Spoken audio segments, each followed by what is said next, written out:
नमस्कार बच्चों, कैसे हैं आप लोग। उम्मीद है आप लोग बढ़िया होंगे। तो प्यारे बच्चों, जैसा कि चैप्टर नंबर 9 जो कि बहुत ही ज्यादा वीवीआई है। अगर ऐसा बोर्ड का एग्जाम हो ही नहीं सकता है जिसमें तुम फिजिक्स में ये चैप्टर स्किप करके चले जाओ। और इस चैप्टर का जो ऑब्जेक्टिव है भाई साहब गजब है। इसीलिए मैं आपसे रिक्वेस्ट करूंगा, पेन कॉपी लेकर बैठ जाइए, थोड़ा पेशेंस रखिए। मैं इस रे ऑप्टिक्स जो कि इतना बड़ा चैप्टर है, उसके अंदर इतने सारे कॉन्सेप्ट है, मैं उसको एक एक करके नहीं मारूंगा। मैं इसको 3 पार्ट में लेके आया हूँ, पार्ट 1, पार्ट 2, पार्ट 3। 30 क्वेश्चन हम लोग तीन पार्ट में देखेंगे। 100 क्वेश्चन हम लोग ऑब्जेक्टिव क्या करेंगे इसके पीछे का रख लेंगे। ठीक है प्यारे बच्चों, मैं ऐसा कुछ नहीं बोल रहा हूँ कि 10 ऑब्जेक्टिव ले लो हो जाएगा, नहीं। आपको मेहनत करना पड़ेगा, टाइम देना पड़ेगा और क्वेश्चन के साथ लड़ना पड़ेगा। तो प्यारे बच्चों, मैं इसी के साथ स्टार्ट करता हूँ अभी का सेशन। तो इसमें मैं आपसे कहना चाहता हूँ कि अभी वाले क्लास में आज हम लोग 1 से लेकर 30 तक हिंदी और इंग्लिश मीडियम में क्वेश्चन देखेंगे। आप लोग मेरे आंसर से पहले खुद आंसर कीजिएगा, मैं आपको स्पेस दूंगा, आप आंसर कर लेंगे। ठीक है, तो इसमें हम लोग क्या करेंगे, यहाँ पे एक छोटा सा गलती हो गया, यहाँ चैप्टर नंबर 9 लिखना था। ठीक है, चैप्टर नंबर 2 लिखा गया, चैप्टर नंबर 9। तो चलिए, सबसे पहला क्वेश्चन हमारे सामने कहता है, हिंदी वाले हिंदी में पढ़ेंगे, इंग्लिश वाले इंग्लिश में पढ़ेंगे। बहुत ही सिंपल सा आंसर क्वेश्चन है, ठीक है ना। आप इस क्वेश्चन को देख लेंगे। ठीक है, हाँ, क्वेश्चन क्या है देखिए, कहता है refractive index of water and glass. This is the refractive index of water and this is the refractive index of glass. ठीक है, ये दो है, दिया हुआ है।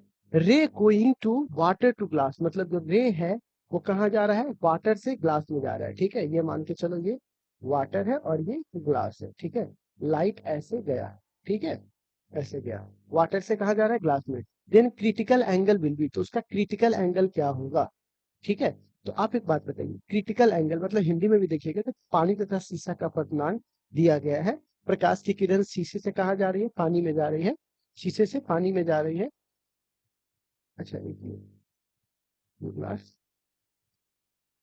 Water from glass. अच्छा, वाटर, अच्छा तो यहाँ पे ग्लास ले लो, यहाँ पे वाटर ले लो, उल्टा लिखा गया है ना।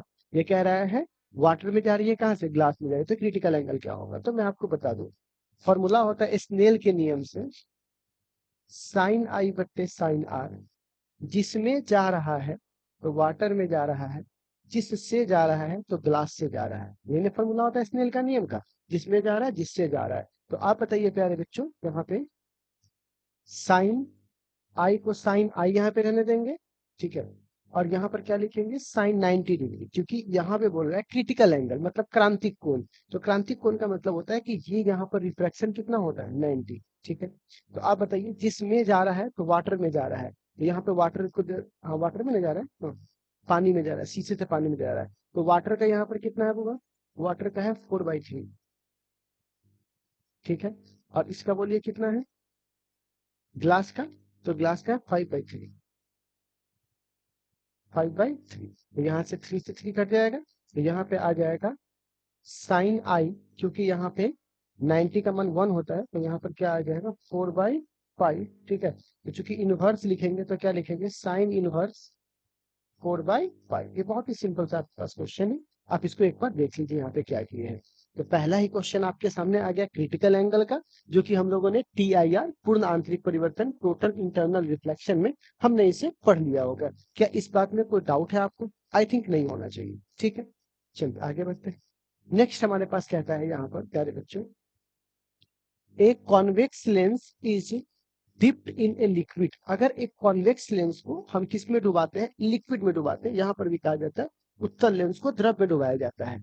फिर कहता है refractive index is equal to refractive index of material of lens, मतलब कि जिसको हम डुबा रहे हैं और जिसमें हम डुबा रहे हैं दोनों का अपवर्तनांक क्या है, बराबर है।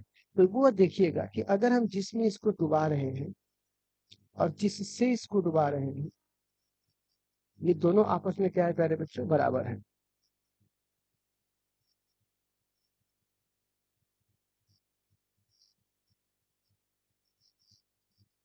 ठीक है, तो जब ये दोनों आपस में बराबर है प्यारे बच्चों, दोनों आपस में क्या है, बराबर है, तो ऐसे हालात में प्यारे बच्चों देखिएगा, है ना, यहाँ पर एक फॉर्मूला आता है 1/f इक्वल टू, ठीक है, एफ इक्वल टू आपने पढ़ा होगा, तो आपने यहाँ पर देखा होगा म्यू बट्टा mu two minus mu one. ठीक है, तो जब ये जिसमें डुबा रहे हो वो और जिससे डुबा रहे हैं वो, अगर दोनों बराबर हो जाएगा तो नीचे वाला वैल्यू 0 हो जाएगा, और किसी भी संख्या को 0 से भाग दीजिएगा तो क्या हो जाएगा, अनंत हो जाएगा। और अनंत, तो यहाँ पे बताइए फोकल लेंथ कितना हो जाएगा प्यारे बच्चे, अनंत हो जाएगा।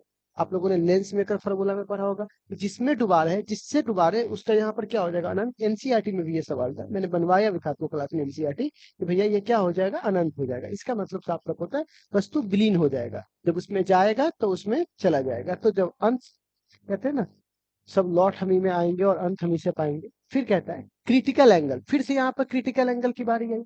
तो जैसे ही क्रिटिकल एंगल की फॉर्मूला आएगा, तो हम सब लोग को पता है कि जो रिफ्रैक्शन होगा, थीटा 2 होगा, वो 90 डिग्री होगा। क्रिटिकल एंगल पे 90 डिग्री होता है, ठीक है ना, रिफ्रैक्शन एंगल।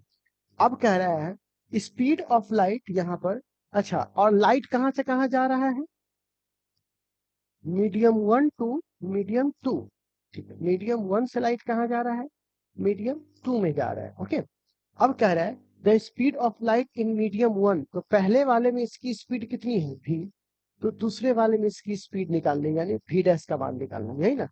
तो माध्यम 1 से माध्यम 2 में जाने वाली प्रकाश पुंज के लिए क्रांतिक कोण थीटा है, तो माध्यम 1 में अगर चाल भी है तो प्रकाश की वेग माध्यम 2 में क्या होगी, फिर से वही वाली कहानी, साइन आई बट्टे साइन आर।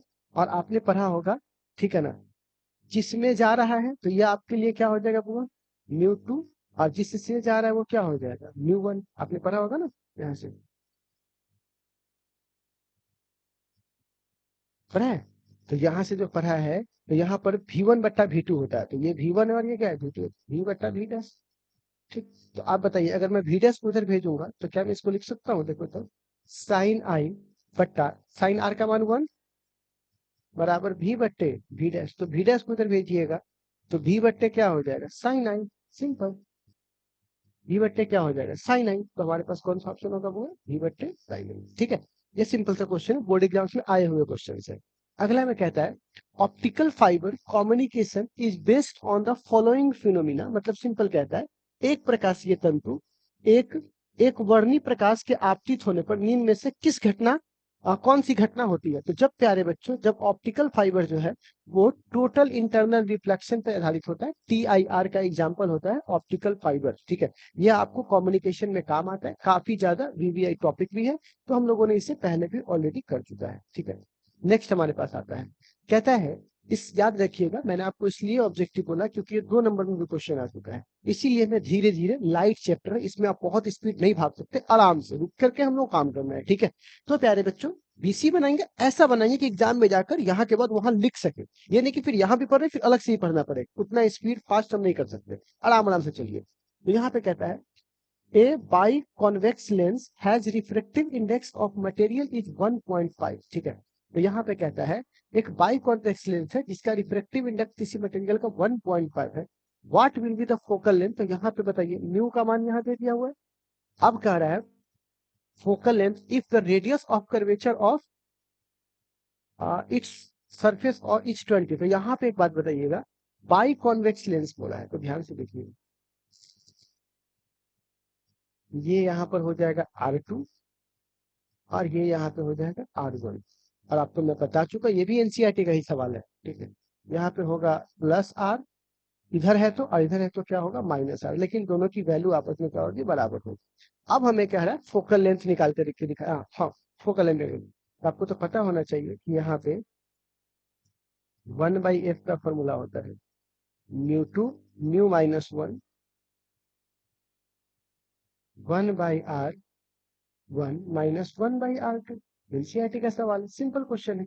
तो आप बताइए यहाँ से हम लोग क्या लिख सकते हैं प्यारे बच्चों, यहाँ से लिख सकते हैं 1/f इज इक्वल टू μ-1, ठीक है, 1/+r और 1/-r, तो माइनस माइनस क्या हो जाएगा प्लस, तो 1/f इक्वल टू हो जाएगा μ-1 और ये हो जाएगा 2/r। अब चाहो तो चेक कर लो बट्टा पर का जोड़ करके, तो बताइए 1/ सीधे f बराबर क्या होगा, तो f बराबर होगा r/2 μ- f बराबर r/2 μ-1। अब बताइए यहाँ पर f बराबर हमें पूछ रहा है, तो म्यू का मान कितना, तो r का मान कितना है 20/2 और यहाँ से म्यू का मान कितना है, तो म्यू का मान है कितना 1.5 -1, तो हमारे पास ये कट जाएगा, एफ बराबर कितना हो जाएगा 10, और यहाँ पे हो जाएगा 0.5, तो सब लोग से काटेंगे तो 100 हो जाएगा, तो कितना हो जाएगा ये 20 सेंटीमीटर। ठीक है, तो हमारा सही आंसर क्या हो जाएगा 20 सेंटीमीटर। सिंपल। तो ये ऐसा सवाल है प्यारे बच्चों, जिन्होंने बोर्ड एग्जाम्स के 2 मार्क्स में भी अपना झंडा गाड़ा है, ऑब्जेक्टिव में भी है और एनसीईआरटी में भी है। तो इस सवाल को आप 1-2 बार प्रैक्टिस कर लीजिएगा, इसीलिए मैंने लाइट के ऑब्जेक्टिव को बहुत ही ज्यादा आराम से इसको देखने का कोशिश किया है। नेक्स्ट क्वेश्चन हमारे सामने क्या कह रहा है, एक बार हम लोग इसको पढ़ लेते हैं। ठीक है, बहुत अच्छा क्वेश्चन है ये भी, ऐसे ऐसे क्वेश्चन एकदम हीरा की तरह आपको चुन चुन के लाए हैं क्वेश्चन को, तो मैं उम्मीद करता हूँ कि आप इस क्वेश्चन को ढंग से बनाएंगे। ठीक है, चलिए क्वेश्चन क्या कहता है वो देखिए। कहता है the equivalent focal length of the combination of to lenses with power. ठीक है, तो पावर यहां पर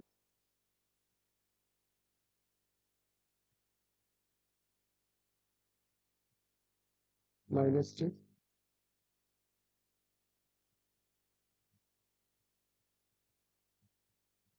ठीक है। अब कह रहा है इक्विवेलेंट फोकल लेंथ निकालना है। ठीक है, पावर दिया हुआ है, तो मैं आपको बता दूं कि हमने आपको पावर के लिए फॉर्मूला पढ़ा रखा है बुआ, पी इक्विवेलेंट बराबर, मैंने आपको फॉर्मूला पढ़ाया था P1 + P2, क्या मैंने ऐसे पढ़ाया था, जोड़ते रहेंगे। और फोकल के लिए पढ़ाया था 1/f बराबर 1/f1 + 1/f, लेकिन मैं भी फोकल की बात ही नहीं कर रहा हूँ, मैं पावर की बात कर रहा हूँ। तो यहाँ से पावर का मान हो जाएगा 15 माइनस के साथ है और +5 के साथ है, कोई फर्क नहीं पड़ता है 15, अच्छा 15 ही है, ठीक है, तो कोई दिक्कत नहीं है। तो यहाँ पर कितना आ जाएगा -10 आ जाएगा, तो P इक्विवेलेंट बराबर कितना आ जाएगा -10 डायोप्टर। ठीक है, और हमको अच्छे से पता है प्यारे बच्चों कि यहाँ पे P बराबर फॉर्मूला होता है 1/f, तो ये इक्विवेलेंट है तो ये भी इक्विवेलेंट है, तो बताइए F बराबर क्या होगा, तो 1/P होगा। ठीक, तो 1/P, तो P का मान बोलिए तो कितना है 10, भी माइनस के साथ, और डायोप्टर, तो डायोप्टर का मतलब होता है मीटर इनवर्स, तो इसको किससे भाग देना पड़ेगा 100 से भाग देना पड़ेगा। जैसे ही यहाँ से काटेंगे तो कितना हो जाएगा -10 सेंटीमीटर, तो हमारा सही आंसर हो जाएगा -10 सेंटीमीटर।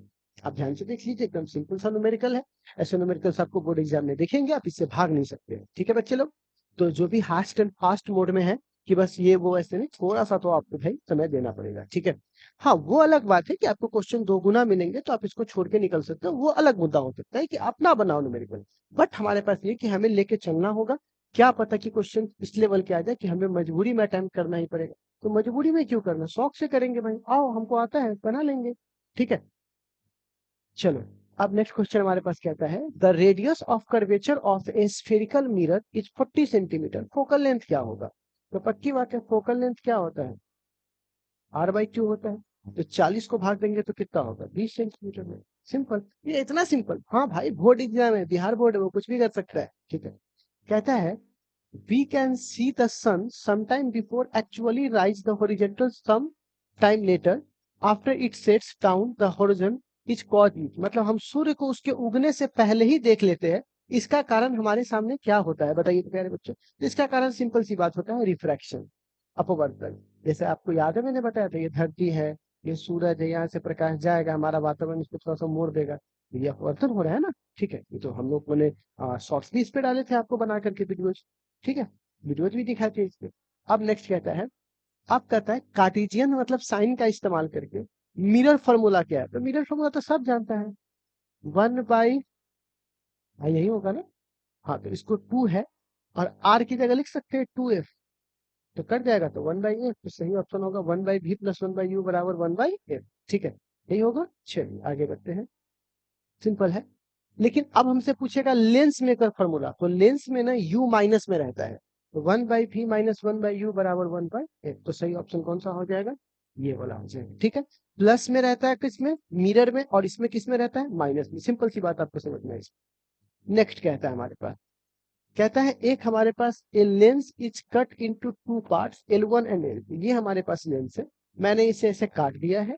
अब हमारे पास कह रहा है the focal length of combination, focal length क्या होगा, तो ये भी पार्ट आपके मैंने कॉपी में साफ साफ बनवाया था कटिंग ऑफ लेंस वाले पार्ट में। ठीक है, एक टू जेड बात में आपकी कॉपी में लिखा हुआ है, बस यहाँ पे हम इसको एक्सप्लेन कर रहे हैं। ठीक है बच्चों, तो अब एक एक बात आपको पता होगा कि अगर मैं इसको मिलाऊंगा तो देखिएगा 1/f इक्विवेलेंट बराबर एक पार्ट का हो जाता है 1/2f प्लस 1/2f।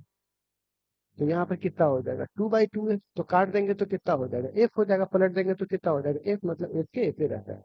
ठीक है, तो यहाँ पर the focal length of the combination, तो इस दोनों को कंबाइन करेंगे तो फोकल लेंथ कितना रहेगा f का f ही रहेगा। ठीक है ना, लेकिन काटने के बाद आधा आधा हो जाता है, क्यों होता है? ये पूरी कहानी आपको मैंने दे रखा है किसमें, फोकल लेंथ वाली कहानी में। ठीक है, कि भैया आप इसको काटोगे तो वही वाला हो जाएगा म्यू माइनस वन, 1/r-1/इंफिनिटी। सर ये मैंने करके आपको दिखा रखा है। ठीक है, आप उसको एक बार क्या कीजिएगा, देख लीजिएगा प्यारे बच्चों, आपसे नोट्स में वो चीजें होंगी। ठीक है, चलिए नेक्स्ट। अब बच्चे लोग कहता है यहाँ पे फिर से वही वाला क्वेश्चन कि the refractive index of water and glass, जो आपके दिया हुआ है द रिलेटिव रिफ्रैक्टिव इंडेक्स, कहता है refractive index of water with respect to glass. तो यहाँ पे क्वेश्चन हिंदी में कहता है जल और कांच का अपवर्तनांक दिया गया है, जल और कांच की अपेक्षा में अपवर्तनांक क्या होगा? तो प्यारे बच्चे बहुत सिंपल है, वाटर का यहाँ पर क्या होने वाला है, तो वाटर का यहाँ पे होने वाला है बच्चों कितना दिया हुआ है 4/3, और इसका कितना है 3/3। ठीक है, तो ये यहाँ पे चला जाएगा तो कितना हो जाएगा 8, और ये 3 के कितना हो जाएगा 9, यानी 8/। ठीक है, सिंपल। चलिए आगे बढ़ते हैं।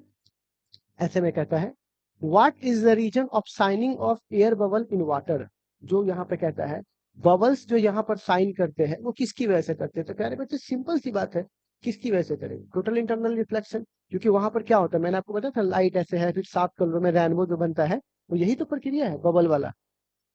बरसात के दिनों में है ना, आपको समझाया हुआ था, रेड अलग होता है, उस सबका कोण बताया था 40, 41, 42। तो कौन सा ऑप्शन होगा, टोटल इंटरनल रिफ्लेक्शन यानी कोण आंतरिक परिवर्तन से। ठीक है, 13 के बाद 14 नंबर क्वेश्चन देखिए, कहता है कौन सा ऐसा यहाँ पर है जो वर्चुअल इमेज बनाएगा, पहली बात ओके ठीक है, और लार्जर बनाएगा। ओ पहली बात तो वर्चुअल बनना चाहिए और बड़ा बनना चाहिए। तो जरा सुनिएगा, क्या उत्तल दर्पण बना सकता है? बिल्कुल नहीं। उत्तल दर्पण वर्चुअल तो बना सकता है, मतलब कि कॉन्वेक्स मिरर वर्चुअल तो बना सकता है, लेकिन लार्ज नहीं बना सकता, स्मॉल बनाएगा। ठीक है ना, उसके बाद कॉनकेव मिरर, फिर कहता है कॉनकेव लेंस, तो पक्की बात है प्लेन मिरर भी नहीं बनाएगा, क्योंकि प्लेन मिरर बराबर बनाता है। अब कहता है कॉनकेव लेंस यहाँ पे बड़ा नहीं बना सकता, तो बड़ा सिर्फ कौन बना सकता है, वो है यहाँ पर कॉनकेव मिरर। आपको याद होगा कॉनकेव मिरर की एक स्थिति थी, जिस स्थिति में हम लोग क्या करते थे, इसको रखते थे फोकस और पोल के बीच, तो यहाँ पर जो इमेज बनता था, याद आया ऐसा, जो इमेज बनता था वो इमेज वर्चुअल बनता था। ठीक है, तो यही स्थिति थी हमारे पास। ठीक है, और वर्चुअल बड़ा भी बनता था। तो हमारे पास कौन सा ऑप्शन होगा, ये वाला, और पूछा हुआ क्वेश्चन से। अब कहता है कि the focal length of a lens depend upon, मतलब कहता है कि किसी लेंस की फोकल दूरी किस बात पर निर्भर करती है। तो मैं आपको शायद पढ़ा चुका हूँ फोकल लेंथ का formula, mu minus one, 1/r1 minus 1/r। ठीक है, ऐसा पढ़ाया था आप लोगों को। तो ए में क्वेश्चन में कहता है यहाँ पर only on its radius of curvature, only तो नहीं करता क्योंकि इसमें दो फैक्टर यहाँ पे काम करेंगे, एक म्यू और एक आर। फिर कह रहा है the curvature of radius of surface and it's reflective index. ठीक है ना, तो यहाँ पे कहता है, फिर अगला में कहता है द, हाँ तो फोकल लेंथ किसी का किस बात पे डिपेंड करेगा, तो यहाँ पे दो बातों पे करेगा, किससे पूछा, the curvature radii of a surface and it's reflective index. ठीक है, और यहाँ पर ये चीजें आपको ध्यान देने वाली है। अब जरा सा मुझे आप चाहते हैं कि जरा सा इस सी वाले टॉपिक पे एक बार के सोचिए, तो जरा सा कि क्या ये सी वाला टॉपिक क्यों गलत है या क्यों सही है, आपको ये सोचना है। मैं आपको 1 सेकंड का टाइम देता हूँ, जरा सोचिए तो, और कमेंट करके बताइए।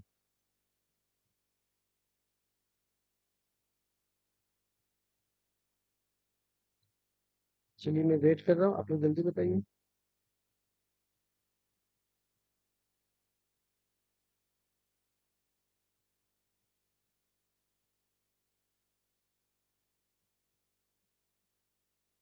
देखता हूँ कितने बच्चे बता पाते हैं।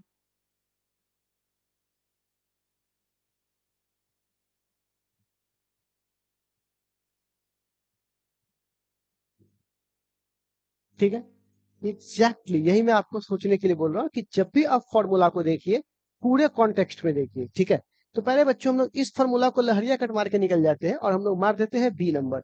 लेकिन सी पे आपको सोचने के लिए इसलिए बोला हूँ प्यारे बच्चों, क्योंकि इसकी जो रियल फॉर्मूला होती है वो ऐसा होता है, mu two minus mu one बट्टे म्यू वन और 1/r1 माइनस 1/r2। इसका मतलब हुआ कि हम यहाँ पे म्यू वन का मान 1 ले लेते थे, लेकिन आप ध्यान से अगर देखिएगा, जिसमें जा रहा है और जिससे जा रहा है, ठीक है, तो यहाँ पर ये भी डिपेंड करेगा कि किस माध्यम में जा रहा है और किस माध्यम के आसपास से आ रहा है। तो यहाँ पे जो सी वाला ऑप्शन, इसीलिए मैंने टेक्निकली बोला था कि the curvature of radii of surface and the refractive index of on medium, यहाँ पर medium and the surrounding medium, जो इस सतह के वक्रता त्रिज्या और इसके पदार्थ के अपवर्तनांक और इसके पदार्थ के बगल में जो रखा हो इसके डिपेंड करेगा। तो ये तीनों फैक्टर पे डिपेंड करेगा। लेकिन कई लोग ये वाला लहजा कट मार के निकल लेते हैं, नहीं भाई थोड़ा ध्यान रखिएगा, ठीक है, इसलिए फॉर्मूला के साथ थोड़ा ट्विस्टिंग नहीं करता है। ठीक, नेक्स्ट आगे बात करते हैं। फिर कहता है यहाँ पर the focal length of a lens does not depend on, focal length जो होता है वो किस पे डिपेंड नहीं करता है। तो पक्की बात है, डिस्टेंस ऑफ ऑब्जेक्ट, दूरी पर। अभी तो मैंने बोला है कि किसी लेंस की फोकल दूरी उसके रिफ्रैक्टिव इंडेक्स पे निर्भर करती है, मतलब अपवर्तनांक पे निर्भर करेगा, म्यू पे निर्भर करेगा, उसके बाद उसके वक्रता त्रिज्या R1 R2 पे निर्भर करेगा। लेकिन वस्तु की दूरी पे, वस्तु की दूरी से क्या मतलब है, हम चश्मा पहने हुए कोई लोग दूर रहेगा या पास रहेगा तो हमको इसके फोकल लेंथ से क्या मतलब है, तो फिक्स है ना, ठीक है। चलिए नेक्स्ट कहता है, यहाँ पे कहता है, आराम से देखिएगा, the SI unit of the power of a lens, power of lens का एसआई मात्रक क्या होगा, जल्दी बताइए। तो पावर ऑफ लेंस का एसआई मात्रक होगा डायोप्टर, ये आप लोगों ने देखा होगा। पावर ऑफ लेंस का एसआई मात्रक क्या होगा, डायोप्टर, ठीक है। नेक्स्ट, तो बच्चा वाला बात आपने पढ़ा होगा। फिर कहता है प्यारे बच्चे, फॉर ए कॉनकेव लेंस, ठीक है, रियल ऑब्जेक्ट, कॉनकेव लेंस में real object, the image will always, तो हमेशा रियल ऑब्जेक्ट जो बनता है, ठीक है ना, कॉनकेव लेंस में, ठीक है, कौन से लेंस में, कॉनकेव लेंस में रियल इमेज जो बनता है वो कहाँ बनता है, तो सिंपल सी बात है, कहाँ बनेगा देखिए। तो रियल ऑब्जेक्ट, सही सॉरी माफ कीजिए, गलती से माफ कीजिए, कहता है कॉनकेव लेंस में जब ऑब्जेक्ट रियल हो तो इमेज कैसा बनेगा, तो पक्की बात है, इमेज तो वर्चुअल बनेगा और लार्ज तो कभी नहीं बनेगा, वर्चुअल बनेगा और डिमिनिश्ड बनेगा। हमारे पास ये बात सही है, ठीक है। इससे आप लोगों ने देखा होगा, ऐसे मैंने पढ़ाया था, ऐसे वाला। हम्म, पीछे आएगा तो यहाँ से आएगा, ठीक है ना, छोटा और कैसा बनेगा, वर्चुअल बनेगा, ठीक? ये अब कहता है कि focal lens of A focal lens in air is emerge in water, एक फोकल लेंस, यहाँ पे कहता है एक कॉन्वेक्स लेंस है जिसकी फोकल लेंथ एक है हवा में, और इसको हम क्या कर रहे हैं, इमर्ज कर रहे हैं, कहाँ इमर्ज कर रहे हैं, वाटर में। तो आप बताइए इसकी फोकल लेंथ क्या होगी, वो आपको बताने में जल्दी, मैं देखता हूँ किस तरह से बता पाते हैं। अब ध्यान से देखिएगा, मैंने 1/s का फॉर्मूला पढ़ाया था, म्यू माइनस म्यू बट्टा म्यू, ठीक है, और इनको यहाँ पे पढ़ाया था 1/r1 माइनस 1/, अब ध्यान से कीजिए, ये तो फैक्टर कर ही नहीं रहा है क्योंकि ये तो लेंस का फिक्स था। अब फैक्टर क्या कर रहा है, दो चीज, एक म्यू1 और एक म्यू2। तो पहले क्या था, हवा था, ठीक है, हवा, तो हवा का म्यू1 कितना था, 1 था, ठीक। अब कौन है वो, अब यहाँ पर म्यू1 है पानी, ठीक है, तो यहाँ पे पानी था ना, वाटर, तो वाटर का होता है 1.5, ठीक है ना, 1.3 माना 1.5 तो 1.3, तो एक से तो ज्यादा है। तो जब ये वाली वैल्यू क्या होगी, बढ़ेगी, ये वाली वैल्यू बढ़ेगी, ये पूरी वैल्यू क्या होगी, कम होगी, क्योंकि म्यूटू में से पहले तुम एक घटा रहे थे, अब तुम म्यूटू में से क्या घटा रहे हैं, ज्यादा घटा रहे हो, ठीक है, तो ये वैल्यू क्या होगी, घमेगी। और जब ये वैल्यू घमेगी तो फोकल लेंथ क्या होगी, बढ़ेगी, क्योंकि उल्टा है ना, तो अगर ये कमेगा तो ये क्या होगा, बढ़ेगा, तो फोकल लेंथ क्या लिखेंगे पूरा, मोर देन, से ज्यादा, सिंपल सी बात है, इस फॉर्मूला पे आपको तोड़ लेना है, ठीक है। नेक्स्ट, अब हमारे पास कहता है कि यहाँ पर if A lens is emerge in liquid, यदि एक लेंस लिक्विड में इमर्ज करते हैं, इसका रिफ्लेक्टिव इंडेक्स कितना है, 1.6, और वो इनविजिबल हो जाता है, मतलब दिखना बंद हो जाता है, फिर एनसीईआरटी का सवाल, ठीक है, तो पक्की बात है तुम जिसमें डुबाए होंगे उसका भी रिफ्लेक्टिव इंडेक्स यही रहा होगा। अभी मैंने इससे पहले जो अभी टॉपिक पढ़ाया था यही सवाल था। तो अगर 1.6 को 1.6 में डुबाओगे तो दोनों का रिफ्लेक्टिव फोकल लेंथ अनंत हो जाएगा, मतलब वो प्लेन हो गया, दिखना बंद हो गया, अंतर ही नहीं पता चलेगा आपको, एनसीईआरटी में भी क्वेश्चन है। तो यही जब सेम रिफ्लेक्टिव इंडेक्स को सेम में डुबाओगे तो दिखना क्या हो जाएगा, बंद हो जाएगा, ठीक है। नेक्स्ट क्वेश्चन कहता है यहाँ पर प्यारे बच्चों, देखिएगा बहुत प्यारा सुंदर क्वेश्चन है। यहाँ पर कहता है when convex lens of a glass is immersed in water, ठीक है, कॉनकेव लेंस यहाँ पर है और उसको वाटर में हम लगाते हैं तो बिकम्स, यह क्या हो जाएगा? तो सिंपल सी बात है, यहाँ पे 1/s बराबर है म्यू2 म्यू1 बट्टा यहाँ पर क्या है म्यू1, ठीक है, और यहाँ पे 1 क्या है R1 और -1 क्या है R। अब आप जरा जो मैंने कॉन्सेप्ट आपको सिखाया था वो जरा सोचिए तो क्या रहेगा बच्चों यहाँ पर इस कहानी में। तो पानी पी लेते हैं।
ठीक है, चलिए तो वही वाला कॉन्सेप्ट वापस काम करेगा। देखो कैसे, अब देखो म्यू2 है और सारा खेल म्यू1 पर है। म्यू1 अगर एयर होता तो 1 होता, लेकिन अगर ये है तो कितना होगा, कितना वाटर में तो 1.3 होगा। तो अब बताइए अगर वाटर में 1.3 है और पहले एयर में होता तो 1 था, ठीक है। अब एक बात बताइए, जब ये आएगा 1 घटेगा तो ज्यादा और ये घटेगा तो कम, ठीक है। तो उन्होंने क्या किया, वैल्यू को कमा दिया, ठीक है। तो पहले जो ज्यादा डाइवर्ज कर सकता था अब वो क्या करेगा, कम डाइवर्ज करेगा। पहले ज्यादा मोड़ सकता तो अब क्या करेगा, कम मोड़ेगा। तो ये हमारे पास पहले से क्या हो जाएगा बुआ, लेस डाइवर्जिंग, कम अवसारी होगा, ठीक है, क्योंकि ये माइनस के साथ तो क्या हो जाएगा, कम हो जाएगा फिर ये, ठीक है। ये वाली कहानी। अब नेक्स्ट कहता है if the focal length of A lens is F the power will be, तो सिंपल सी बात है 1/f, ठीक है। अगर एफ है तो इसका क्या हो जाएगा 1/f, तो सिंपल सी बात। नेक्स्ट अब कहता है if the focal length of A lens is 20, it's power कितना हो जाएगा? तो ठीक है, पावर इसका कितना होता है 1/f, 1 बाई कितना हो जाएगा 20 सेंटीमीटर। अब सेंटीमीटर को मीटर में बदलने के लिए कितना करना पड़ेगा प्यारे, तो 1/20 और 1 सेंटीमीटर में आता है तो इतना मीटर। तो ये कट जाएगा, जब ये कट जाएगा ये कट जाएगा तो कितना हो जाएगा 5, ये क्या हो जाएगा 5 डायोप्टर, ठीक है। यहाँ से कितना आंसर हो जाएगा तुम्हारा 5 डायोप्टर। नेक्स्ट, क्योंकि डायोप्टर ऐसे मात्रा ठीक है। अगर 1d है तो फोकल लेंथ क्या होगा, तो सिंपल सी बात है, पावर इक्वल टू क्या होता है 1/8 होता है, तो एफ इक्वल टू क्या होगा 1/3 होगा। तो थी का मान कितना होगा 1 होगा। तो डी को बदलने के लिए कितना करना पड़ेगा 100। अच्छा ये 1d है ना, तो 1/8 ये हो जाएगा तो कितना होगा 100 power of length of 1d।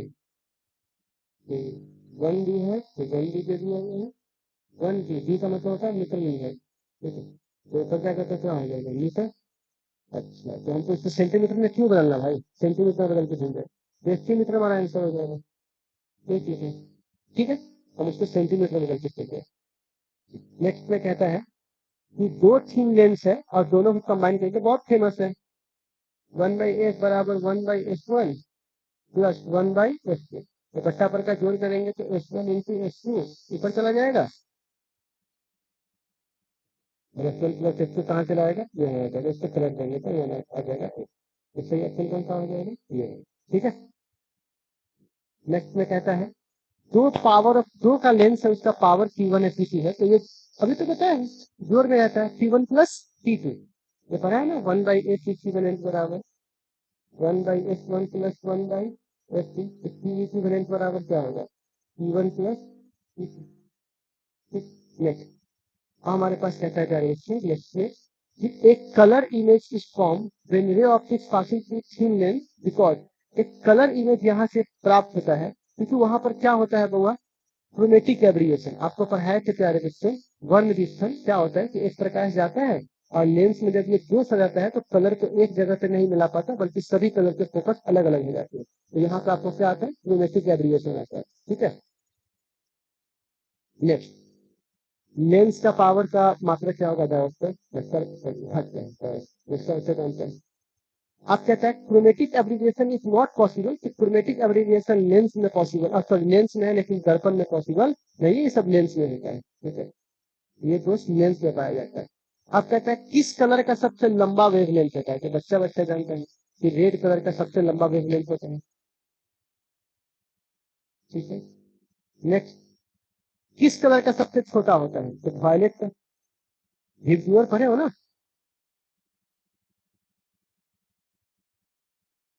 तो आर का वेवलेंथ सबसे बड़ा और वायलेट का सबसे छोटा आखिरी क्वेश्चन आपके सामने है कहता है which colour refractive index of glass is larger ठीक है किस कलर का रिफ्रेक्टिव इंडेक्स सबसे ज्यादा होता है तो मैं आपको बता दूं प्यारे बच्चे कि अगर आपने पढ़ा होगा तो न्यू बराबर मैंने आपको पढ़ाया था याद है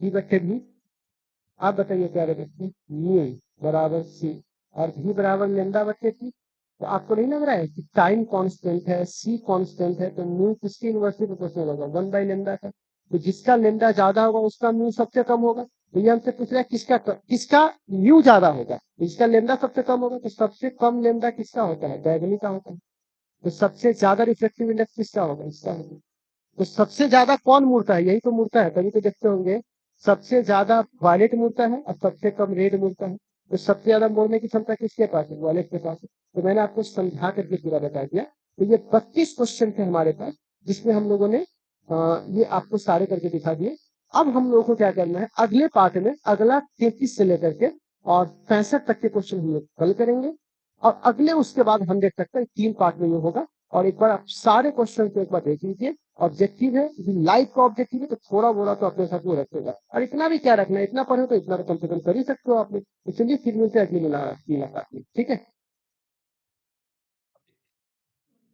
तो बच्चों जैसा कि आपको पता था कि क्लास 12th वाले में हम लोग रे ऑप्टिक्स कर रहे थे तो रे ऑप्टिक्स पे हम लोगों ने बहुत सारा पार्ट कर लिया था तो उसी में आज 32 नंबर से स्टार्ट करेंगे तो 32 नंबर तो हम लोग का हो गया था ठीक है तो अब हम लोग बात करेंगे 33 नंबर पे उसका पार्ट बी चल रहा है तो इस क्वेश्चन में क्या करें 33 में कि द डेरिवेशन इन ए यहाँ पे ध्यान से देखिएगा यहाँ पे कहता है द डेरिवेशन इन ए रे produce by A prism is given in A usual symbol मतलब प्रिज्म के निर्गत किरणों के लिए विचलन कोण क्या होगा तो आपको मैं बता चुका हूँ कि डेल्टा बराबर आई plus e minus R1 plus R2 होता है ठीक है लेकिन आपको पता है R1 प्लस R2 को हम लोग ए बोलते हैं तो यहाँ पे हमारे पास फॉर्मूला बन जाएगा delta is equal to i plus e minus A एकदम बेसिक सा फॉर्मूला है जो आप ऑलरेडी पहले से भी जानते होंगे तो हमारा सही ऑप्शन हो जाएगा बी ठीक है B is a right answer अब आता है 34 कहता है specific derivation by A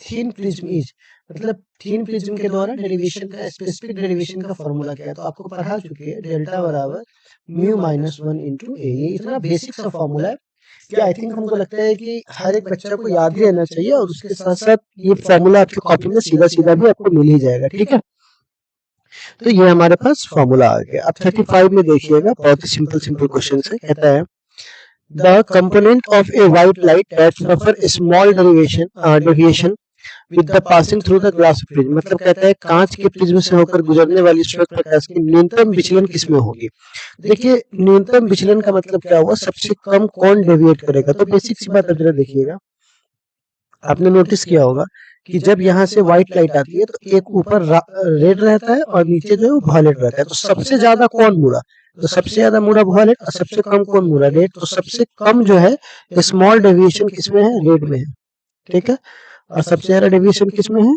V यानी वॉयलेट में है 36 में कहता है कि जो हमारे पास कार्टेशियन सिस्टम है इसमें एक्स कोऑर्डिनेट है तो ये हमारे पास u दिया हुआ तो मैग्निफिकेशन फार्मूला क्या होगा तो सबसे पहली बात तो आप ये समझिए कि मैग्निफिकेशन हमसे किस में पूछ रहा है, दर्पण में पूछ रहा है। तो दर्पण में मैग्निफिकेशन का फॉर्मूला मैंने -v/u लिखवाया था। तो अगर सपोज करो कि 1/f इक्वल टू हमारे पास दर्पण सूत्र ऐसा है, आप दोनों तरफ u से गुना कर दे, तो ऐसा करने से ये कट जाएगा और हमको इसको माइनस में लाना है। देख रहे हैं यहाँ पर मैग्निफिकेशन माइनस में, डेरिवेशन पहले से आपके कॉपी पे हो चुका है। इसको इधर लाएंगे तो क्या होगा, -u/v, ये 1 हो जाएगा और ये इधर आएगा तो क्या हो जाएगा, -u/f। जब इसको सॉल्व कीजिएगा तो ये हो जाएगा f - u/f, लेकिन इसको पलटना पड़ेगा तभी जाकर के ये वैल्यू आएगा। तो क्या मैं इसको लिख सकता हूँ, -v/u बराबर f - u, और इसी को हम लोग m कहते हैं। तो हमारे पास सही ऑप्शन हो जाएगा A is a right answer. Already पहले से भी हम लोग इसको देख चुके हैं। ठीक है, 37 में क्या कह रहा है देखिएगा कि as the wavelength is increased the value of refractive index of glass। ठीक है, अगर हम वेवलेंथ को इंक्रीज करेंगे तो रिफ्रैक्टिव इंडेक्स क्या होगा, तो आपको पता होगा रिफ्रैक्टिव इंडेक्स का फॉर्मूला होता है c/v। c तो कांस्टेंट है, तो v वेरिएबल वेलोसिटी होता है, तो λ/t, तो इसमें सब कुछ कांस्टेंट है, हमको लैम्डा से मतलब है, तो म्यू 1/λ हो जाएगा। तो अगर लैम्डा जिसका ज्यादा होगा उसका म्यू क्या होगा, कम होगा। तो बेसिक सी बात पूछ रहा है, तो रंग दैर्ध्य बढ़ाने पर, तो अगर तुम लैम्डा का मान बढ़ाओगे तो अपवर्तनांक यानी म्यू का मान क्या होगा, घटेगा। तो सही ऑप्शन कौन सा हो जाएगा, बी। ठीक है, नेक्स्ट अब कह रहा है x coordinate of second focus thin lens, यहाँ एफ दिया हुआ है और यहाँ पे ऑब्जेक्ट की दूरी यू है, तो मैग्निफिकेशन फॉर्मूला क्या होगा, तो ये लेंस के लिए बात कर रहे हैं। तो मैं आपको बता दूं कि लेंस में m का मान होता है +v/u। तो अब बताइए यहाँ से 1/f इक्वल टू क्या होगा, 1/v - 1/u, ये लेंस सूत्र है। तो अगर इसको दोनों तरफ u से गुना कर दो तो यहाँ से सॉरी माफ कीजिएगा, सॉरी कट जाएगा। तो अब देखो इसको प्लस में रहने देना हमको, क्योंकि यहाँ पर प्लस में रहेगा, तो u/f और ये माइनस हो जाएगा, तो क्या हो जाएगा, +1 u/v। इसका हो जाएगा u + f/f u/v। अगर पलटा देंगे तो ये कितना हो जाएगा, v/u बराबर f/u + f। तो इसको हम लोग m बोलते हैं। तो ये हमारे पास मैग्निफिकेशन आ गया और ये हमारे पास फॉर्मूला आ गया, तो that's called a is right answer. ठीक है, चलिए ये हमारे पास अब नेक्स्ट आया, ये कहता है the ray of the light does not deviate. कौन सा लाइट है जो डेविएट नहीं करता है, तो पक्की बात है अगर प्लेन मिरर से नॉर्मली आएगा तो जैसे आएगा वैसे ही चला जाएगा, तो ये तो 180 डिग्री डेविएशन कर गया। ऑब्लिक तिरछा रहेगा तो आएगा तो डेविएशन करके जाएगा ही। फिर कहता है प्रिज्म, तो प्रिज्म से भी डेविएशन होता है। हाँ, ग्लास स्लैब से डेविएशन नहीं होता है, लेकिन वो अपने रास्ते से थोड़ा सा शिफ्ट हो जाता है। ठीक है, तो डेविएशन में शिफ्ट होता है। तो हमारा सही ऑप्शन कौन सा हो जाएगा, D. D is a right answer. ठीक है, हमारे पास नेक्स्ट है यहाँ पर 40 में कहता है कि स्फेरिकल मिरर का ट्रांसवर्स मैग्निफिकेशन क्या होगा। तो पक्की बात है, अभी बताया मैग्निफिकेशन के साथ माइनस लगेगा, -v/u। अब बताइए कहता है ट्रांसवर्स मैग्निफिकेशन लेंस का कितना होगा, तो लेंस का होगा v/u प्लस के साथ। ठीक है, अब कहता है द मोस्ट कलर ब्लाइंड। देखिए जो सबसे ज्यादा रंग बेस्ट पाया जाता है ना, वो RGB कलर यानी रेड और ग्रीन को अलग करने में पाया जाता है, वो अलग नहीं कर पाता है। तो उसी को बोलते हैं वो कि कलर ब्लाइंड हो गया आप, क्योंकि वो रेड और ग्रीन को अलग नहीं कर पाता है। ठीक है, कहते हैं लाल फूल को हरा चश्मा से देखोगे तो ब्लैक नजर आएगा, क्योंकि जो लाइट उसको चाहिए तुम उसको वो दे ही नहीं रहे हो, तो वो लाइट को वो ऑब्जर्व कर लेगा, रिफ्लेक्ट करेगा ही नहीं, तो फिर वो ब्लैक ही होगा ना। क्योंकि जो सारे रंगों को चूस ले उसे ब्लैक है, जो सारे रंगों को वापस दे दे उसे व्हाइट बोलते हैं। कहता है deviation through prism the optical centre. तो ऑप्टिकल सेंटर से तो ऐसा सेंटर होता है जहां से कोई डेविएशन नहीं होता, जैसे आता है वैसे ही चला जाता है, तो मतलब 0 डेविएशन होता है। ठीक है, अब यहाँ पे कहता है ध्यान से कि the curvature of a spherical, simple सी बात है, the curvature of a spherical mirror is 40 centimetre in water. तो वाटर में कहने का मतलब अगर गोलीय तत्व की वक्रता त्रिज्या वायु में 40 और जल में भी 40 ही होगा, क्योंकि उसमें रिफ्रैक्टिव इंडेक्स काम नहीं करता। मिरर में रिफ्रैक्टिव इंडेक्स नहीं काम करेगा, लेंस में काम करेगा। ठीक है, नेक्स्ट में कहता है the speed of light in air. ठीक है, तो हवा में प्रकाश की चाल दी गई है और उसके बाद किसमें दी गई है, तो speed of light in air, और ये ग्लास में दिया हुआ है। ठीक है, हमसे बोल रहा है क्रिटिकल एंगल निकालने के लिए। तो मैं आपको बता दूं कि हम लोग फॉर्मूला पढ़े हुए sin i अब क्रिटिकल एंगल हो रहा है तो आर बराबर 90 डिग्री, ठीक है।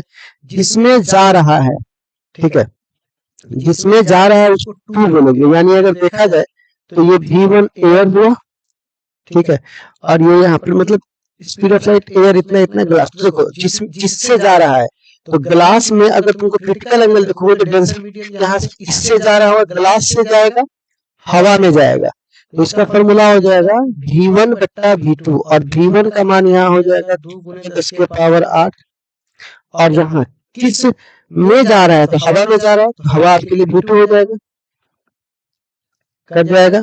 अब यहाँ से 90 का मान 1, तो साइन आई बराबर क्या होगा, तो साइन आई बराबर होगा 2/3, तो आई बराबर क्या होगा, साइन इनवर्स 2/3, यानी सही ऑप्शन कौन सा हो जाएगा, D is the right answer, ठीक है।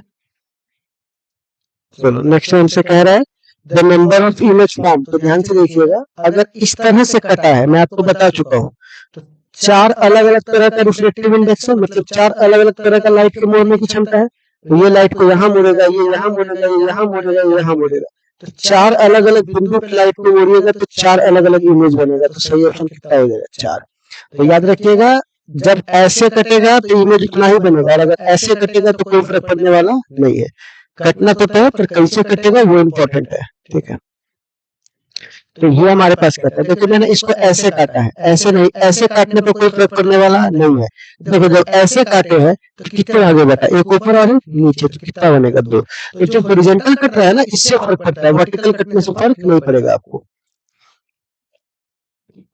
अब कहता है angle of total reflected glass tube, तो टोटल रिफ्लेक्टेड ग्लास ट्यूब का 90 डिग्री होता है, कोई 90 डिग्री लाइट को घुमा देते हैं, ठीक है। अगला अब कहता है प्लेन मिरर का रेडियस ऑफ कर्वेचर क्या होगा, तो इन्फिनिटी, तो बेसिक सा बात, पॉइंट लिखा हुआ है, समतल दर्पण का वक्रता त्रिज्या इन्फिनिटी होता है, ठीक है,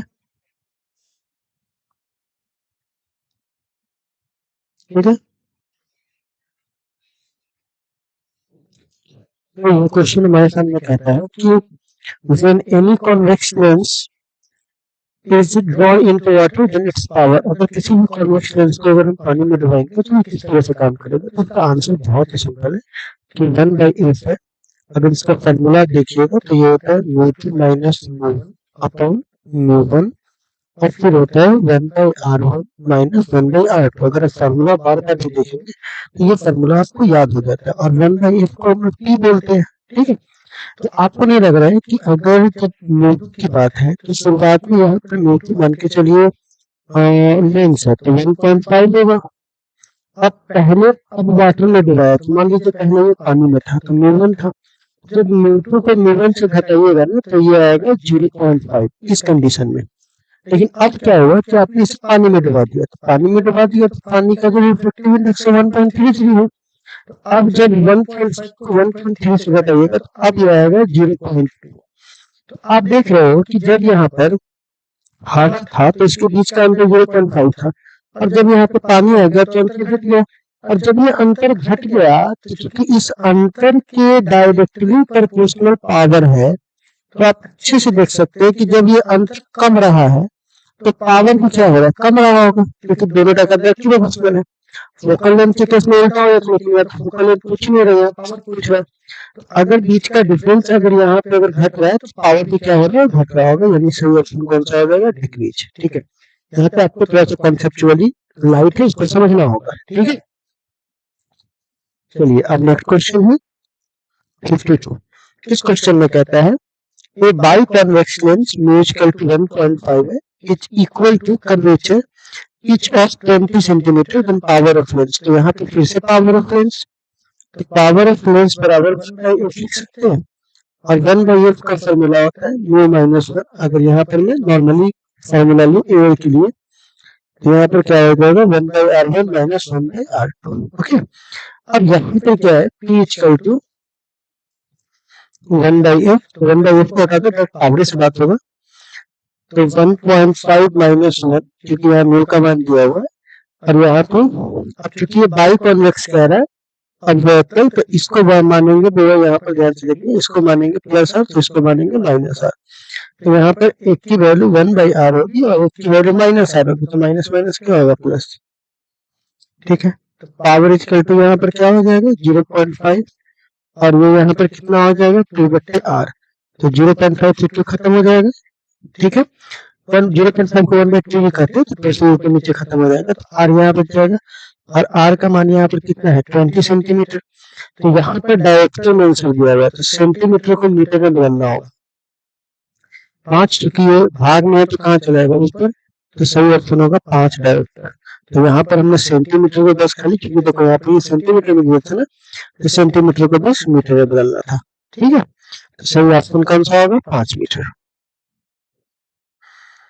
नेक्स्ट क्वेश्चन हमारे पास, नेक्स्ट क्वेश्चन में कहता है, ध्यान से देखिएगा, the critical angle of light passing through glass are minimum. तो यहाँ पे कह रहा है कि अगर कोई क्रिटिकल एंगल है तो वो मिनिमम होगा किस रंग के लिए। तो आपको मैं बता दूं कि क्रिटिकल एंगल का जो फॉर्मूला होता है साइन आई बराबर 1/μ होता है, ठीक है। और जैसा कि मैं आपको बता चुका हूँ कि म्यू जो है वो लेमडा के इनवर्सली है, तो लेमडा के इनवर्सली है तो 1/λ है तो ऊपर चला जाएगा, तो डायरेक्टली प्रोपोर्शनल हो जाएगा इसके लेमडा के। तो साइन मतलब ये जो आई है वो डायरेक्टली प्रोपोर्शनल किसके हो जाएगा लेमडा के। क्यों? क्योंकि म्यू जो है वो इनवर्सली प्रोपोर्शनल होता है लेमडा का। इससे पहले मैंने चर्चा किया था आपसे म्यू के बारे में, तो मैंने बताया था आपको कि म्यू रिफ्रैक्टिव इंडेक्स इसके साथ क्या इनवर्सली प्रोपोर्शनल रखता है, ठीक है, ठीक है। तो यहाँ पे ये क्या हो जाएगा, तो अगर इनवर्सली का इनवर्सली डायरेक्टली हो जाएगा तो जिसका लेमडा ज्यादा होगा उसका यहाँ पर साइन आई क्या होगा ज्यादा होगा, क्रांतिक कोण ज्यादा होगा। तो सबसे ज्यादा लेमडा किसका है रेड कलर का, तो सबसे अधिक क्रांतिक कोण किसका होगा रेड कलर का। सिंपल सी बात है ना, ये कुछ रिलेशन है जो बहुत ज्यादा बहुत टाइम से आपको मिल जाएंगे, तो इसको ध्यान में रखना है आपको। नेक्स्ट क्वेश्चन हमारे सामने है, कहता है the angle of minimum deviation for the thin prism. तो मिनिमम डेविएशन का फॉर्मूला पता है, तो कौन सा ऑप्शन होगा, B is the right answer, ठीक है। नेक्स्ट क्वेश्चन कहता है the focal length of mu is 1.5 और ये 20 सेंटीमीटर है और जिसमें द्वार है वो भी 1.5 है। तो सुनिएगा जब μ2 माइनस μ1 ऐसे रहता है और 1/f है, तो जब जितना ये भी उतना ये है तो घटेगा तो 0 आ जाएगा, क्योंकि अगर f को उल्टा करोगे तो बराबर क्या होगा 1/0। और किसी का भी जरूर फोकल लेंथ क्या है इन्फिनिटी होता है। तो जिसमें आंसर पूरा सवाल कि जिसमें से है जिसमें डिवाइड है वो दोनों का रिफ्रैक्टिव इंडेक्स बराबर है, तो आपका मतलब कि प्लेन हो जाएगा। प्लेन किसी भी चीज का वैल्यू कितना होता है इन्फिनिटी फोकल लेंथ का, ठीक है। अब कहते हैं यहाँ पर कि पावर ऑफ लेंस क्या होगा, तो पावर ऑफ लेंस का फॉर्मूला होता है 1/f, ठीक है। नेक्स्ट में कहते हैं तो क्वेश्चन का ऑप्शन थोड़ा कंट्रोवर्शियल है, इसमें सब गलती लिखा गया। कहते हैं which of the following form virtual and erect image, मतलब कि आभासी और सीधा प्रतिबिंब कौन बनाता है। तो सिंपल सी बात है, आभासी प्रतिबिंब कौन बनाता है, तो आभासी प्रतिबिंब एक अगर मिरर में देखोगे तो कॉन्वेक्स मिरर बनाता है, ठीक है, दर्पण में। और अगर लेंस में देखोगे तो कॉनकेव लेंस, हमारा कहता है कॉनकेव लेंस, तो ये भी सही है और कॉन्वेक्स मिरर तो ये भी सही है, मतलब ये भी दोनों सही है। ऑप्शन लिखने में गलती हो गया था और हिंदी में जो अगर देखिएगा तो यहाँ पे थोड़ा ठीक दिखाया हुआ है, ठीक है, उत्तल दर्पण भी, ठीक है, और बाकी सब गलत दिखाया हुआ है, ठीक है। तो ऑप्शन ऊपर नीचे हो तो हिंदी इंग्लिश में देख लीजिएगा, ठीक है। नेक्स्ट अब इसमें कहता है कि for a glass prism use 50 दिया हुआ है तो मिनिमम डेविएशन कितना होगा। तो सिंपल सी बात है, ग्लास प्रिज्म का दिया हुआ तो मिनिमम डेविएशन इंटरेस्ट है। तो देखिए आप सबको पता है कि हम लोगों ने फॉर्मूला पढ़ा था tan IT बराबर म्यू, ठीक है। तो जब यहाँ म्यू का मान दिया हुआ √3 तो tan थीटा √3 का मिलता है तो 60 डिग्री होता है, ठीक है। अब कह रहा है नेक्स्ट, ये क्वेश्चन न्यूमेरिकल में है बट हमको इसी मतलब जो हमारे बोर्ड एग्जाम्स में आएंगे जिसमें वही देखना।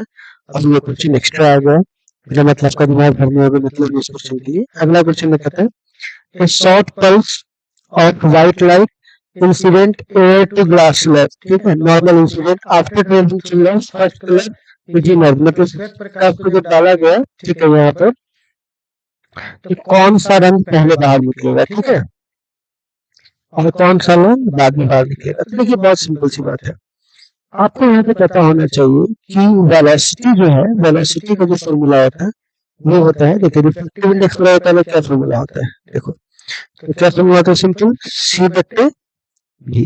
ठीक है, आप बताइएगा तो भी बराबर क्या होता है, तो भी बराबर होता है सी बट्टे म्यू। ठीक, तो आप क्या देखिएगा कि जिसका म्यू ज्यादा होगा उसका भी कम होगा, और जिसका म्यू कम होगा उसका भी ज्यादा होगा। तो हमको देखना है कि पहले कौन बाहर निकलेगा, तो जिसकी वेलोसिटी ज्यादा होगी, तो वेलोसिटी ज्यादा होने के लिए म्यू कम होना पड़ेगा। तो अब जिसका म्यू मिनिमम किसका है, तो मैं आपको पढ़ा चुका हूँ कि म्यू का लेमडा के साथ कोई रिलेशन है, तो जिसका लेमडा ज्यादा होगा उसका म्यू क्या होगा, कम, और हमको यहाँ कम म्यू वाला चाहिए। तो सबसे ज्यादा लेमडा किसका होता है, लाल रंग का, तो सबसे पहले कौन बाहर निकलेगा, लाल रंग। बस यही दो रिलेशन बार बार आपको जा रहा है, भी का म्यू से संबंध बना दिया और म्यू का लेमडा से बना दिया। तो जिसका लेमडा ज्यादा होगा उसकी म्यू कम होगी, और जिसकी म्यू कम होगी उसकी वेलोसिटी ज्यादा होगी, तो जल्दी निकल जाएगा। तो किसकी वेलोसिटी ज्यादा है, लाल रंग का। ठीक है, ये आपको ध्यान रखना है। नेक्स्ट में क्या कहते हैं कि रिफ्रैक्शन के दौरान कौन सी चीज नहीं बदलती, तो सबसे पहली बात आवृत्ति नहीं बदलती, रंग नहीं बदलती। आवृत्ति का संबंध रंग के साथ है तो रंग नहीं बदलता, लाल डालेंगे तो लाल ही रहेगा।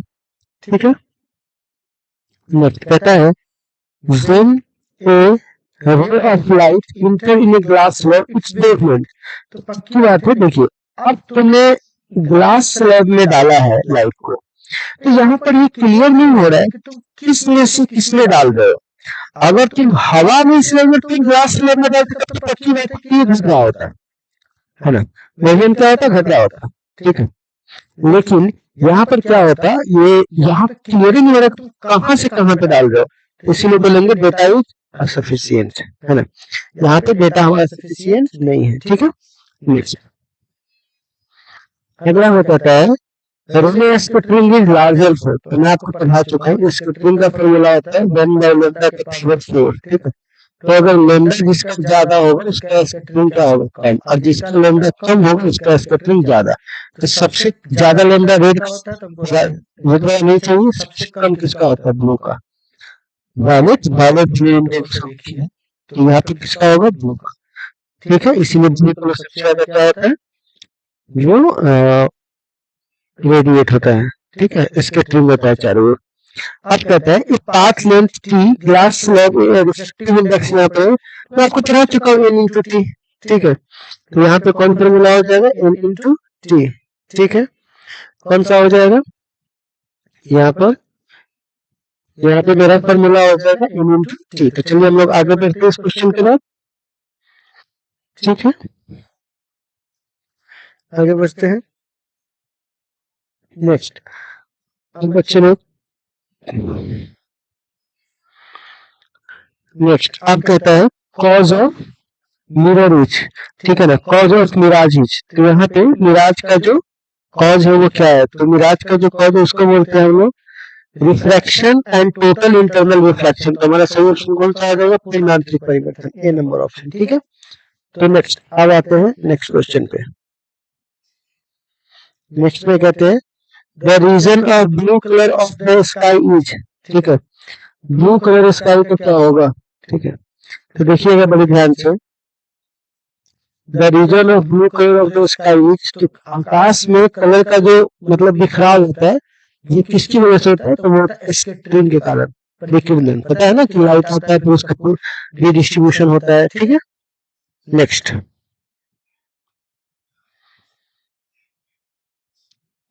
अब कहता है कि spectrum of white light obtain bye prism. ठीक है, the colour swing minimum deviation, किस कलर का डेविएशन सबसे मिनिमम होता है, तो पक्की बात है लाल रंग ऊपर रहता है, अब व्हाइट नीचे रहता है, तो सबसे कम कौन मुड़ा होगा, सबसे कम कौन अपने रास्ते से मुड़ेगा, तो सही ऑप्शन कौन सा हो जाएगा, लाल।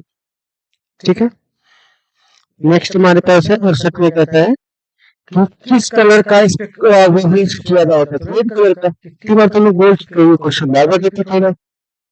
ठीक है, अगला ये कहता है the nature of spectrum sunlight. Sunlight का स्पेक्ट्रम में क्या होता है, तो कंटिन्यू। ठीक है, तो जो सनलाइट होता है उससे कंटिन्यू रेडिएशन निकलते रहता है, तो उसका जो स्पेक्ट्रम है वो क्या है, वो कंटिन्यूअस स्पेक्ट्रम होता है। ठीक है, ये कहता है continuous spectrum is obtain from, तो अभी तो मैंने बताया कि कंटिन्यूअस स्पेक्ट्रम कहाँ से निकलता है, तो हॉट सॉलिड से। ठीक है, कहाँ से निकलता है, हॉट सॉलिड से। Line spectrum is obtain from, तो मैं इसके बारे में बताता हूँ।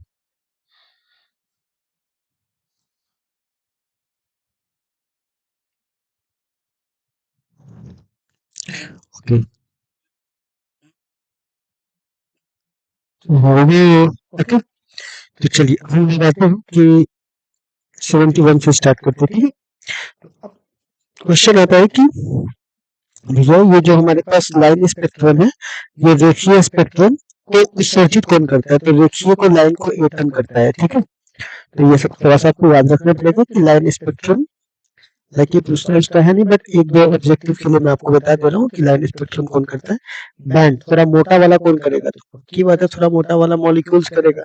ठीक है, लाइन करता है कौन सा, केमिस्ट्री में तुमने देखा होगा, लाइन स्पेक्ट्रम, बैंड स्पेक्ट्रम। ठीक है, नेक्स्ट क्वेश्चन है, when white light pass through a glass prism the color which get maximum deviation, अगर white light glass prism से पास करेगा तो सबसे ज्यादा डेविएशन किसमें होता है, तो वॉयलेट में होता है, सबसे कम किसमें होता है, रेड में होता है। तो हमारा सही उत्तर कौन सा हो जाएगा, वॉयलेट। ये क्वेश्चन कई दफा आ चुका है, कई दफा। For a large wavelength the radiation angle produced by a prism, ठीक है, तो कहता है कि अगर जिसका वेवलेंथ अगर बड़ा हो उसका म्यू कितना होगा, तो पक्की बात है सबसे ज्यादा डेविएशन किसका होता है, वॉयलेट का, जिसका म्यू सबसे कम है, और रेड का सबसे ज्यादा वेवलेंथ है तो उसकी डेविएशन सबसे कम होती है। तो कहा जाता है जिसका वेवलेंथ बड़ा होता है उसका डेविएशन क्या होता है, स्मॉलर होता है। ठीक है, इसमें क्या था, एंगुलर डिस्पर्सिव पावर का फॉर्मूला क्या है, तो बेसिक सी बात है, एंगुलर डिस्पर्सिव पावर का फॉर्मूला है वहां पर म्यू माइनस म्यू वन बटा म्यू माइनस वन। ठीक है, ये तो फॉर्मूला है, सिंपल दिया हुआ था, हम लोग को लिखना था। और अगला में कहता है कि डिस्पर्सिव पावर किस पे डिपेंड करता है, तो डिस्पर्सिव पावर के फॉर्मूला में ध्यान से देखेंगे अगर ऊपर जा करके, तो उसमें सिर्फ म्यू था, म्यू माइनस म्यू बटे म्यू माइनस वन, यानी म्यू, तो मतलब इसका मतलब हुआ प्रिज्म के किस पे हुआ, रिफ्रैक्शन एंगल पे करता है, नेचर ऑफ मीडियम, तो नेचर ऑफ मीडियम पर, क्योंकि म्यू किस पे डिपेंड करता है, नेचर ऑफ मीडियम पर, प्रिज्म की प्रकृति पर। बाकी फॉर्मूला में कुछ है ही नहीं, मेरा वाले फॉर्मूला। फिर कह रहा है the principle of direct vision spectrometer, तो डायरेक्ट विजन प्रिज्म मैंने आपको पढ़ाया था, आप लोग को शायद याद भी होगा, डायरेक्ट विजन प्रिज्म के बारे में जब मैंने आपको पढ़ाया था तो क्या बताया था, दो प्रिज्म पढ़ाया था, एक क्रोमेटिक और एक डायरेक्ट विजन प्रिज्म।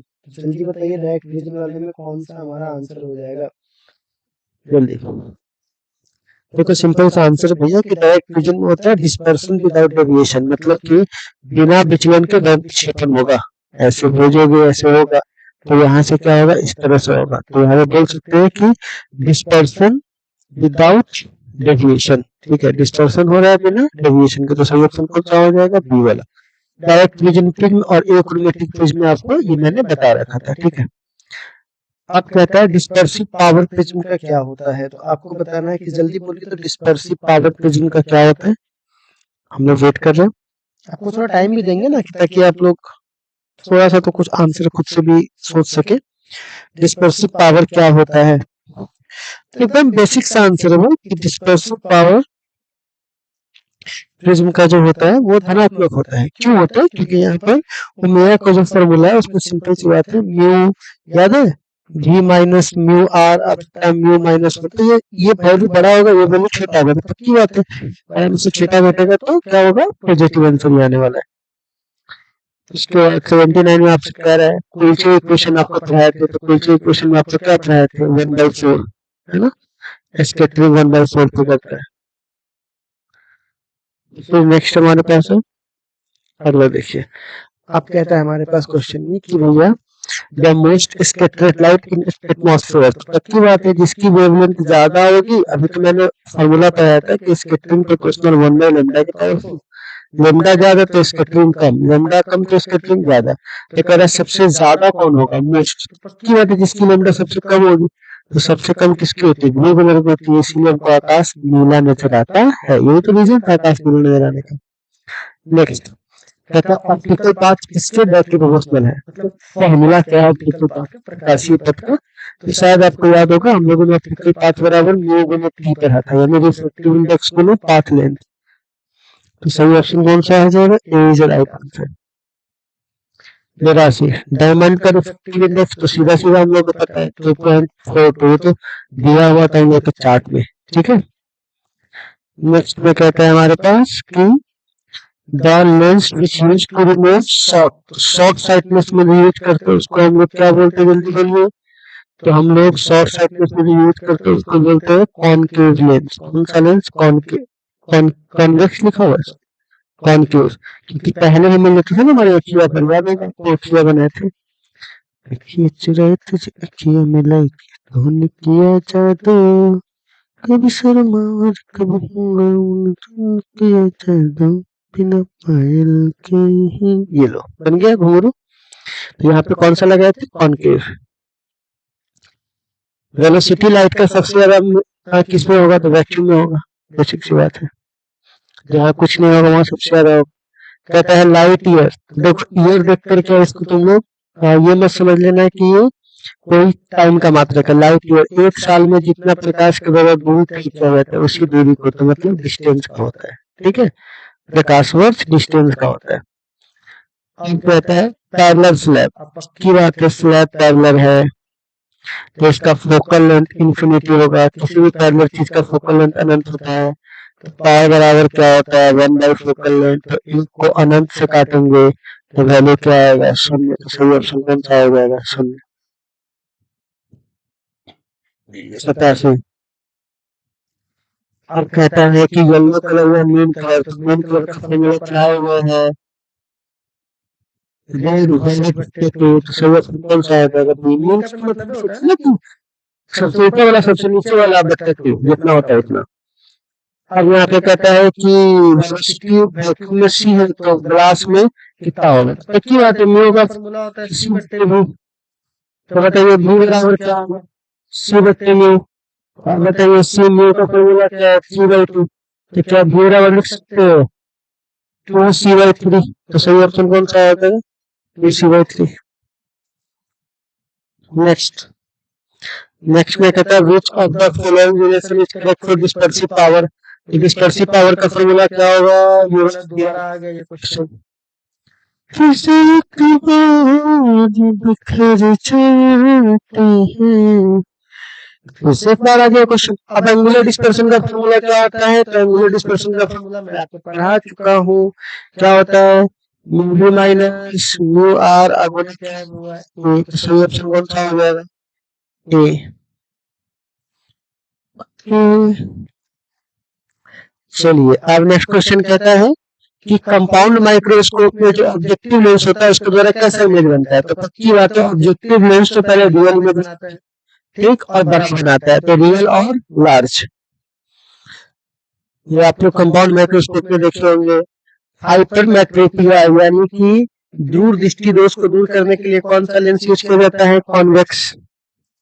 बेसिक सी बात है, बाद में बनता है तो पहले बनाता है। अब कहता है कंपाउंड माइक्रोस्कोप का ऑब्जेक्टिव लेंस कैसा होता है? तो भैया पक्की बात है कॉन्वेक्स लेंस लगता है। माइक्रोस्कोप में दोनों कॉन्वेक्शन लेंस होता है यानी उत्तरी लेंस। अब कहता है मैक्सिमम मैग्निफिकेशन पावर। फॉर्मूला पढ़ा चुके हैं, भू बट्टा भू और 1 + d। तो सही ऑप्शन कौन सा हो जाएगा? ये वाला। अब नॉर्मल एडजस्टमेंट पे कौन सा हो जाएगा? तो सबको इसमें से दिया हुआ है कंपाउंड माइक्रोस्कोप का। हाँ जल्दी जल्दी से बताता आप लोग इसको देख करके एक बार कोशिश किए थे कि मैग्नीफाइंग पावर का फॉर्मूला बता दे किसके लिए? कंपाउंड माइक्रोस्कोप के लिए। जल्दी से वेट कर रहा हूँ, आप लोग आंसर कीजिए कि मैग्निफिकेशन का जो मैग्नीफाइंग पावर है कंपाउंड माइक्रोस्कोप का नॉर्मल एडजस्टमेंट में कौन सा होगा? तो बिल्कुल सही आंसर हो जाएगा हमारे पास ए नंबर ऑप्शन। अभी ये दिखा है वो दिखता है ये और 1 + d बट्टे AC। अगला में कहता है magnifying power of single microscope. Single microscope का जल्दी बोलिए कितना होता है? ये बोला 1/d बट्टा AC। ऑब्जेक्टिव सीधा सीधा, इसमें कुछ करना है नहीं, बस क्वेश्चन में दिया कॉपी आपके पास, तो कॉपी खोल के बैठी है भाई। सिंपल माइक्रोस्कोप में कैसे मिल बनता है, तो वर्चुअल और डायरेक्ट। सिंपल सिंपल माइक्रोस्कोप का पूछ रहा है। अब बोल रहा है कंपाउंड माइक्रोस्कोप का फाइनल इमेज कैसा बनता है, तो कंपाउंड माइक्रोस्कोप का फाइनल इमेज पहली बात तो वर्चुअल बनता है और इन्वर्टेड बनता है। ठीक है, किसका, ऑब्जेक्ट का। ठीक है, कई लोगों को लगता है वर्चुअल इमेज सीधा होता है, बट उल्टा को उल्टा। इस पर हम लोगों ने लेक्चर भी बहुत अच्छा खासा दिया है आपको, वहां पर ये क्वेश्चन दिया था। फिर कहता है object from objective lens of A compound microscope. तो ऑब्जेक्टिव लेंस के द्वारा पहली बात तो वर्चुअल नहीं बनता है, रियल बनता है। रियल के बाद इन्वर्टेड बनता है, लार्ज बनता है। तो सी नंबर ऑप्शन। दो लेंस लगा होता है कंपाउंड में। अब कहता है एक एमओ बार केमी है, तो आपको याद होगा हम लोगों ने टेलीस्कोप में पढ़ा था M O into M. Total M बराबर क्या था, एम ओ गुने एम ई। कंपाउंड में है ना था, तो इस पे एमओ का मान रखते थे, एम ई का मान रख रहे थे। ठीक है, अगला में कहता है कि standard value of list division, तो सबसे कम देखने की क्षमता कितनी होती है, 25 सेंटीमीटर। अगला में कहता है रेटिना पर कैसे इमेज बनता है, तो रियल और इन्वर्टेड। वास्तविक और रियल, जिसमें क्लास में बच्चे लोग पढ़ता है इसमें। कहता है जो आंखों के फोकस को एडजस्ट कर दे उसे बोलते हैं पावर ऑफ एकोमोडेशन। ठीक है, असमंजस क्षमता, फोकस को एडजस्ट करने की क्षमता को क्या बोलते हैं, असमंजस क्षमता। फिर वही वाली बात, शॉर्ट साइटनेस को दूर, short sightedness can clearly see object, मतलब जिसको निकट दृष्टि दोष होता है उसको निकट की वस्तु साफ साफ दिखती है। ठीक है, तो अच्छे से किसको देख सकते हैं, निकट की वस्तु को। लेकिन यहाँ आपको हमको लगता है ना घबराना चाह रहा है कि निकट दृष्टि दोष देख लिया तो बच्चा बोल होगा कि नहीं निकट का नहीं दिखता है, गलत, उल्टा है यहाँ पे। कहता है शॉर्ट साइटनेस मतलब कि निकट दृष्टि दोष में किसका इस्तेमाल करते हैं, तो कॉन्केव लेंस का, ऑप्टल लेंस का। दूसरा बार हो चुका है क्वेश्चन में, उसमें रिपीट हुआ बार, तो ये 306 क्वेश्चन है। अगला में कहता है कि अगर किसी आदमी का, यहाँ पे देखिए बहुत सिंपल सवाल है, एक बार आप इसको ट्राई कीजिए फिर देखते हैं कितने बच्चे इसको ट्राई कर पाते हैं। ये क्वेश्चन हमारे बोर्ड एग्जाम में भी आया हुआ, तो मैं चाहता हूँ कि एक बार आप लोग इसे खुद से ट्राई करें। ठीक है, जल्दी ट्राई कीजिए तो इसे। ये कहता है डिस्टेंस फार,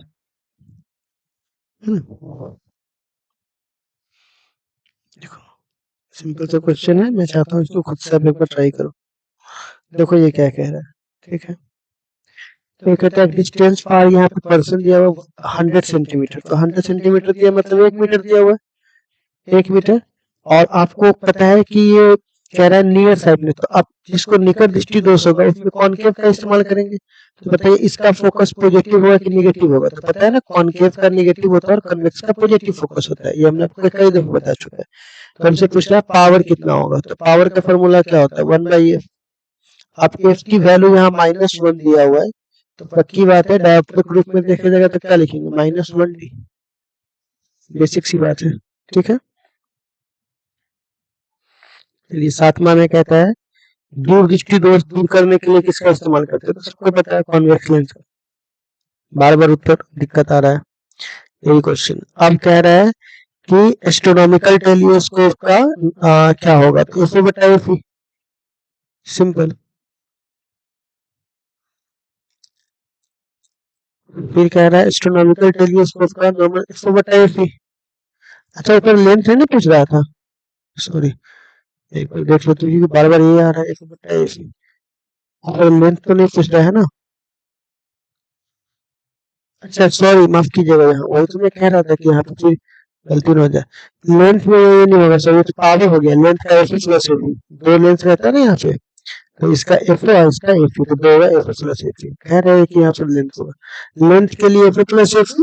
और अगर आप इसको इसमें देखिएगा पावर में, तो एफ बटा एफ, पावर एफ बटा एफ और वो एफ प्लस एफ।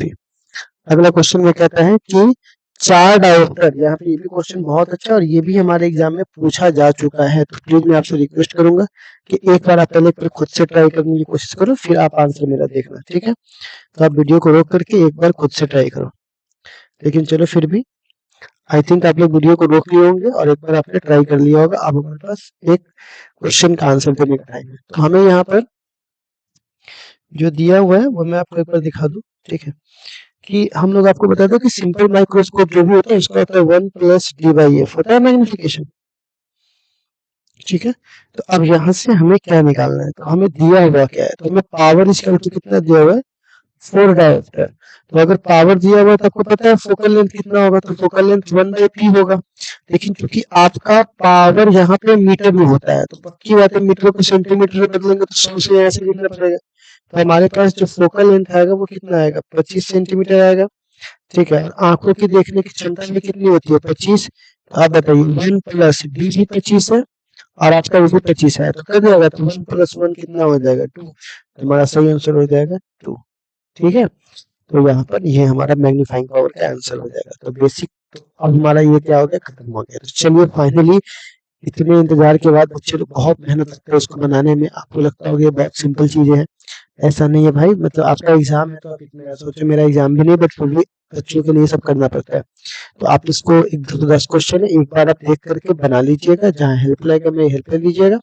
अब हम लोग 9वां इतना बड़ा चैप्टर खत्म कर लिए, अब 10वां चैप्टर में आएंगे, ठीक है ना, अगली क्लास में। ठीक है।